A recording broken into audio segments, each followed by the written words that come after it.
De onde viemos? Quem somos? Segundo uma lenda queto, um grande reino da África, no início de tudo havia Orum, o espaço infinito. E lá vivia o Deus Supremo, Olorum. Certo dia, Olorum criou uma imensa massa d'água. E então nascia Oxalá, o primeiro orixá, o único capaz de dar vida às coisas sem vida. Olorum mandou Oxalá partir e criar o Ayê, o mundo. Mas como Oxalá não fez as oferendas necessárias para a viagem, teve problemas no caminho. Quem acabou criando o mundo foi Odudua, sua porção feminina.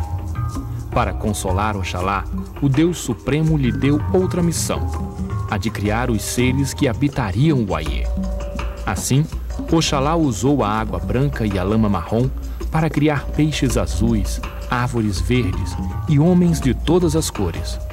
E foram os homens que mais tarde criariam formas de adorar e representar deuses como Oxalá, Odudua, Olorum e tantos outros. Essas religiões têm origens africanas, mas se formaram do outro lado do Atlântico, no Brasil. Milhões de africanos foram forçados a cruzar o oceano e partir para uma nova vida no chamado Novo Mundo. Vinham nos chamados navios negreiros, que foram descritos assim pela poesia de Castro Alves. Hoje, o porão negro, fundo, infecto, apertado, imundo, tendo a peste por jaguar, e o sono sempre cortado pelo arranco de um finado e o baque de um corpo ao mar. O tráfico de escravos distribuiu africanos dos mais diferentes grupos étnicos para diferentes países das Américas, inclusive o Brasil. Línguas, culturas, crenças espalhadas pela terra, num fenômeno que passou a ser conhecido como a diáspora africana. Pois é, isso que você acabou de ver faz parte aí de um episódio do programa A Cor da Cultura, que é exibido pelo Canal Futura e pela TV Univale, e que faz parte aí do incentivo do ensino da cultura negra nas escolas brasileiras, o que já é lei, a Lei 10.639. E já que estamos falando em cultura negra, a nossa convidada de hoje é a Mariana Schlickman, que escreveu um livro baseado na dissertação de mestrado dela em História, que é a introdução do estudo africano no Brasil desde 1959 a 1987.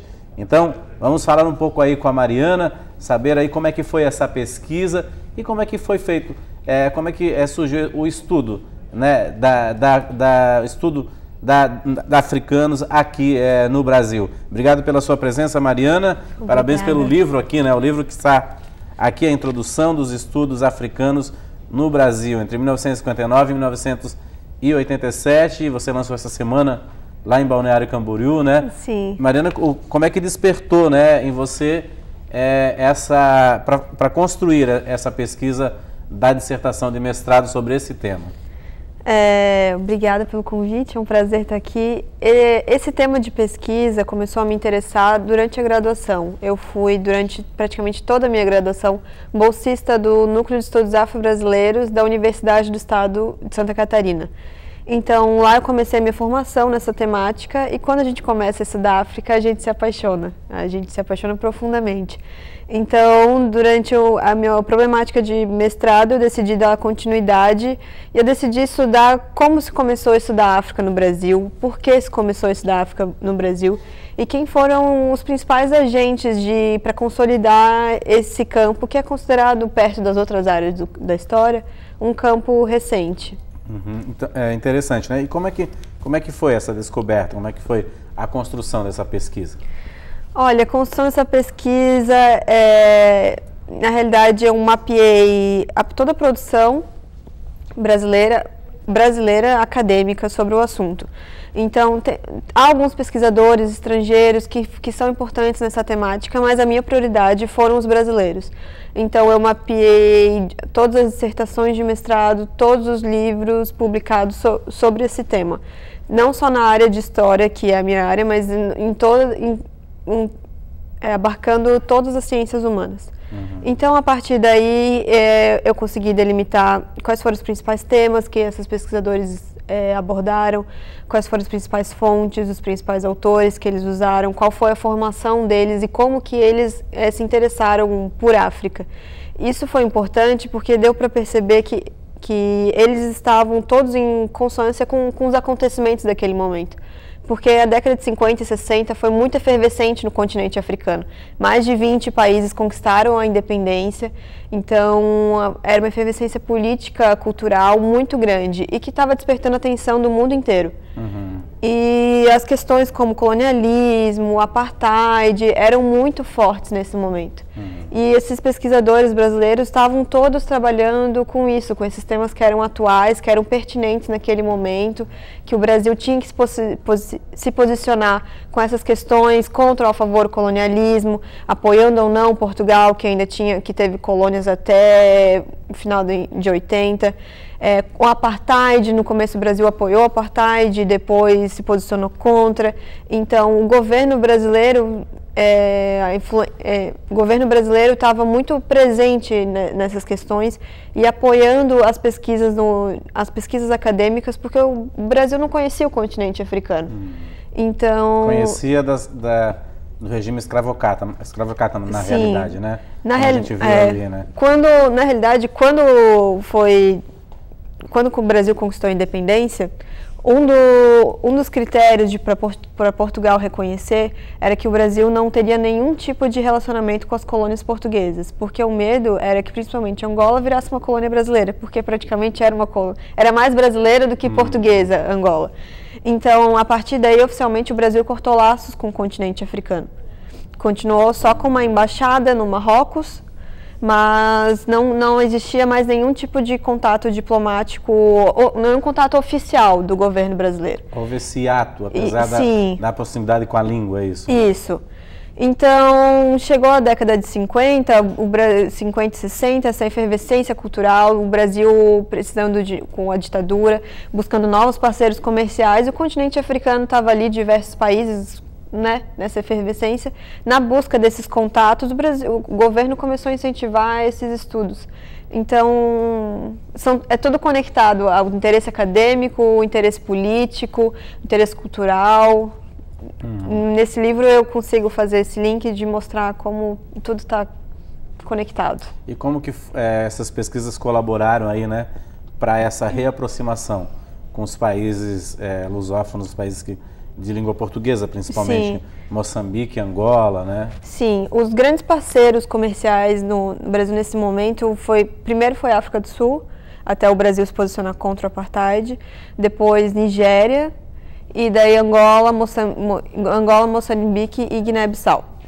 Foi muito eficiente, assim, porque houve muito intercâmbio acadêmico, o governo patrocinou muito intercâmbio acadêmico, inclusive não só pelo Ministério das Relações, não só pelo Ministério da Educação, mas o Ministério das Relações Exteriores também patrocinou muito intercâmbio. Teve um embaixador que, inclusive, chegou a cortar salários dos seus funcionários para trazer intercambistas africanos para cá. Então, é muito interessante, assim. E foi muito frutífero isso para o governo, assim. Investir na educação para conseguir se informar e construir uma estratégia para chegar no continente africano. Porque foram diversos acordos com pesquisas, universidades. Foi muito frutífero essa troca. E hoje a tecnologia brasileira, principalmente da Embrapa, é levada para alguns países, né, africanos, sim, como Moçambique e Angola, nas questões de agricultura, né? Isso colaborou também bastante para essa aproximação, né? Sim, desde aquela época, o Odebrecht foi uma das grandes consultoras que foi investir em Angola com todo o subsídio do governo brasileiro, com apoio da Marinha, porque esse transporte era mais feito pelo mar do que pelo ar, né? E as riquezas minerais também desses países, né, despertaram interesse aí de empresas como a Petrobras, né? Então, sim. Isso a academia também ajudou a aproximar com essas pesquisas, mostrando o valor desses países, né? Mostrando, com essas pesquisas, e assim, não sabia absolutamente nada sobre o continente africano. Não havia um conhecimento. Então até para se traçar a estratégia, em quais países nós podemos investir, nos aproximar, a pesquisa acadêmica foi muito importante para ajudar a traçar quais são as metas do governo. Uhum. Até porque, assim, por exemplo, nas escolas, antigamente, a gente também não estudava, né, a cultura africana, não tinha essa preocupação, né? Sim. E, assim, eu descobri que Guiné-Bissau falava português agora, recentemente, né? Então, lendo e tal, porque as escolas também não se preocupavam com isso, né? Sim. Esses estudos também foram importantes para isso também, né? Com certeza, porque até ali na linha de... o desenvolvimento da pesquisa acadêmica, da história da pesquisa acadêmica no Brasil sobre o tema, há um período, um vácuo onde se para de estudar a África. Principalmente na década de 40, 50, nós não estudamos África. O que nós estudamos são os africanos no Brasil, escravizados. É um foco no estudo da escravidão no Brasil. A abolição. Né? E como se isso reduzisse todo o continente africano a aquele período da escravidão. É um continente milenar com milhares de anos de história. Não se pode querer estudar a África só pelo prisma da escravidão. Ele é muito importante, ele causou um impacto muito grande, não só nas colônias, no Brasil, por exemplo, mas principalmente no continente. Mas a África é muito mais do que... Muito mais do que isso. Do que a escravidão, sim. Há também... países aí como o Egito que pertencem à África, né? Então, sim, com certeza. São culturas diferentes, né? E até isso, nosso ensino, ele é tão europeizado, tão eurocêntrico, que até quando nós estudamos o Egito como se ele fosse um hiato no mapa. Exatamente. Nós jamais estudamos o Egito como pertencendo ao continente africano. Exato. Tá certo, Mariana. A gente vai fazer um rápido intervalo, daqui a pouco eu volto a conversar aí com a Mariana sobre o livro, a Introdução dos Estudos Africanos no Brasil, que é uma dissertação de mestrado em História pela Universidade Federal de Minas Gerais, que foi transformada em livro, uma colaboração bastante grande aí também, nesse momento, né, que a Lei 10.639, que é obrigatório o ensino da cultura negra nas escolas. Esse livro também vem para colaborar, porque ela foi lá buscar aí as pesquisas acadêmicas dessa época, realmente que colaboraram aí para a aproximação do Brasil e da África, para esse conhecimento. A gente volta em instantes.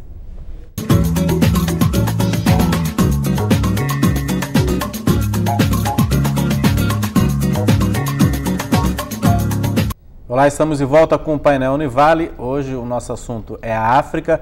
Eu converso aqui no estudo com a Mariana Schlickman, autora do livro A Introdução dos Estudos Africanos no Brasil, entre 1959 e 1987.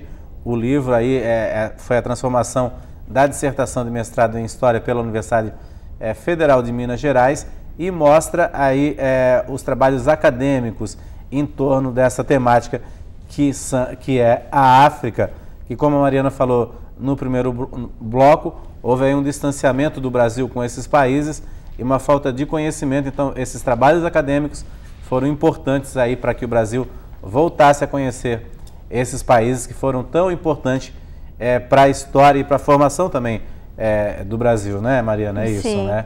É isso. Agora, por onde que você começou essa pesquisa? Onde estava mais efervescente nessa época as pesquisas sobre a África? As pesquisas começaram nos 3 primeiros centros de estudos africanos do Brasil. O primeiro é da Universidade Federal da Bahia, depois na Universidade Cândido Mendes, no Rio de Janeiro, e na Universidade de São Paulo, em São Paulo, na USP. Então, são esses centros, com a fundação desses centros de estudos africanos, é institucionalizada a pesquisa. Então, eles são os grandes produtores de conhecimento nesse momento. Fora desse eixo, tem uma produção muito ínfima no Rio Grande do Sul, que é um pesquisador que se interessa pelo tema, que vai para fora, faz uma formação fora do Brasil, mas o eixo é Rio, São Paulo, Bahia, por causa desses centros de estudos africanos. Eles foram muito importantes, mas com a reforma na década de 60, com a ditadura, há uma reforma do ensino universitário no Brasil. Era um sistema de cátedras antes, que dava uma independência para os pesquisadores, para os laboratórios, e eles são dissolvidos na parte da história. A história passa a ser dividida, a gente chama de a divisão quadripartite francesa, que é a história antiga, medieval, moderna e contemporânea. Então, todos os eixos de história têm que se encaixar ali. E a África não se encaixa em nenhum desses, porque é uma divisão europeia de ensino de história. E, né, além disso, na parte burocrática dessa reforma, todos os laboratórios de pesquisa são vinculados a algum departamento de História, Sociologia, mas são vinculados e respondem a esses departamentos. Então, esses centros de estudos africanos, com essa reforma, eles perdem autonomia de pesquisa, de formação, e acabam sendo daí vinculados a algum departamento, ou sociologia e história, basicamente, é onde eles se encaixam nesse momento. Então, a partir daí, não são mais os centros que são protagonistas, mas são os professores, porque se o professor não toma iniciativa de propor uma cadeira de África, de pedir para o departamento, brigar no departamento por uma cadeira de África, por disciplinas, para que o laboratório possa ter pesquisas, extensão sobre o tema, não acontece mais o ensino de África. Então, a partir desse momento, o protagonismo são dos professores, dentro das universidades. São eles que brigam, que lutam e que propõem academicamente o que dá continuidade, né? Porque é o professor que, na disciplina, que daí a disciplina forma os alunos. Esses professores produziram livros, esses livros vão ser disseminados, eles vão orientar trabalhos depois, né? Os alunos se interessam pelo tema, então vão querer fazer suas monografias, então daí eles vão orientar esses alunos. Então, num segundo momento, depois da reforma universitária, os grandes protagonistas dos estudos africanos do Brasil e que contribuíram para que ele crescesse, se desenvolvesse e tivesse um boom assim, foram os primeiros professores que estavam nessas universidades. Eu creio que tenha sido muito difícil para eles também, porque era um período realmente bem no regime militar, né? Para poder trabalhar com essa questão, né? Na realidade, isso é uma coisa muito interessante, porque como o governo militar estava interessado em pesquisas sobre a África, eles deram uma certa liberdade acadêmica para os pesquisadores. Por exemplo, a UCAM, Universidade Cândido Mendes, no Rio de Janeiro, o Cândido Mendes em si, ele era o dono da família, é uma família tradicional no Rio de Janeiro. No âmbito acadêmico, eles construíram a universidade e o Cândido Mendes foi quem batalhou por esse laboratório. Então, ele era uma pessoa muito próxima do governo e conseguia liberdade. Nessa época, na UCAM, o movimento negro fazia reuniões de até 90 pessoas, sem serem incomodados por causa dessa proteção. E eles podiam divulgar temas, podiam estudar temas que, se não fosse por essa proteção, esse interesse do governo, jamais aconteceriam. Eles não conseguiriam, não teriam nem acesso, porque eles estudavam a China comunista, eles estudavam, nesse momento, os países africanos que estavam lutando contra o colonialismo, estavam ligados ao socialismo, eles estudavam tudo isso, Amílcar Cabral, eles tinham acesso a uma literatura e divulgavam essa literatura somente por causa disso, porque senão jamais se conseguiria bibliografia, e se poderia escrever e divulgar bibliografia sobre a China comunista no meio da ditadura, sobre o AI-5 ali, né? Sobre a imposição de um AI-5 nesse momento. Agora, você falou que o governo brasileiro passou um período que apoiava, né, o apartheid. Como é que os pesquisadores nesse período estudavam essa questão? Na realidade, toda a academia brasileira sempre se posicionou contra o apartheid. Sempre há muita militância contra o apartheid nos movimentos sociais, que os movimentos sociais estavam muito ligados ao ambiente acadêmico também. Mas o Brasil, diplomaticamente, teve uma posição muito contraditória.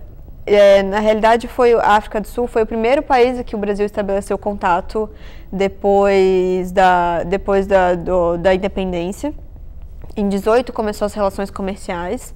Em 1946 foi o primeiro consulado de carreira estabelecido em Pretória. E durante décadas foi o maior parceiro comercial na África do Brasil, foi a África do Sul. Mais de 70% das nossas exportações para a África eram para a África do Sul. Só que isso era muito desconfortável, porque havia uma pressão internacional para boicotar a África do Sul. Nenhum país fazia comércio com a África do Sul em boicote ao apartheid. E o Brasil continuava lá, fingia que não era com ele, mas continuava fazendo esse comércio. Então, até a década de 70, quando tem uma grande crise do petróleo e o Brasil precisa buscar outras fontes, que daí países ao redor, eles impõem para o Brasil, nós iremos vender o petróleo, mas tem que cortar relações com a África do Sul. Foi só aí que o Brasil começou a se posicionar. Interesse comercial, na realidade. Sim, né? Sim. E foi a partir daí que daí o Brasil se posiciona contra o regime de apartheid. Porque até então era um flerte muito grande. Porque a África do Sul, na realidade, o Brasil era visto como um modelo que deu certo. O Brasil se vendia como um modelo de um país multicultural que deu certo. Era um slogan da democracia racial, onde todas as raças conviviam harmonicamente. E era assim que o Brasil se vendia para o continente africano. Vamos fazer comércio, vamos nos aproximar, nós somos irmãos, olha como deu certo aqui, a nossa democracia é racial, todos vivemos em harmonia, o brasileiro é cordial. Mas daí isso era muito complicado, né? Porque como que a democracia racial tem o maior parceiro comercial no país do apartheid? Exato. Então, mas eles levaram a situação até o insustentável. Agora, esse período aqui também foi um período bastante conturbado para Angola, na realidade, né? Sim. Por causa da independência, depois da guerra civil que se instalou lá, né? Sim. Existem estudos africanos estudos acadêmicos sobre essa questão? Existe. Angola é um dos países mais pesquisados nesse período. Os países de língua portuguesa, pelo acesso pela língua, né, na década de 60 e 70 não era fácil tu estudar uma língua, uma outra língua, né? Acesso aos documentos, tudo, né? Então, a facilidade de português sempre facilitou. E Angola era um país que estava muito o Brasil acompanhou muito de perto a independência de Angola, né? Tanto que fomos o primeiro país a reconhecer a independência deles. Então, há muita pesquisa sobre Angola, há muito interesse em Angola. Não só academicamente nesse período, diversos artistas também estavam interessados, foram fazer turnês em Angola. Então, estávamos muito, muito próximos, acompanhando muito de perto. E, diplomaticamente, o Brasil ser o primeiro país a reconhecer foi considerado uma ousadia diplomática do Brasil nesse momento, reconhecer a independência de Angola, porque foi o partido MPLA que foi o que assumiu o governo, né? E era um partido socialista. Então, o Brasil, numa ditadura de direita, reconhecer um governo socialista nesse contexto, sim, foi considerado uma ousadia diplomática do nosso governo. Tá certo, Mariana. Então, o livro é realmente, como eu já falei, uma colaboração, né, também para essa questão do ensino da cultura africana nas escolas, né? Sim. A lei aí que está aí, mas que a gente sabe que no Brasil custa a ser cumprida, na realidade. Sim. Aqui em Itajaí, felizmente, essa lei é aplicada, né? Então, é uma colaboração também. Queria agradecer a sua presença aqui. E o livro está disponível onde, Mariana? O livro está disponível no site da editora CVR. As vendas são online. Isso. Tá certo, então. Obrigado aí, parabéns pelo trabalho. Obrigado. O Painel Univale fica por aqui. A gente volta amanhã. Até lá.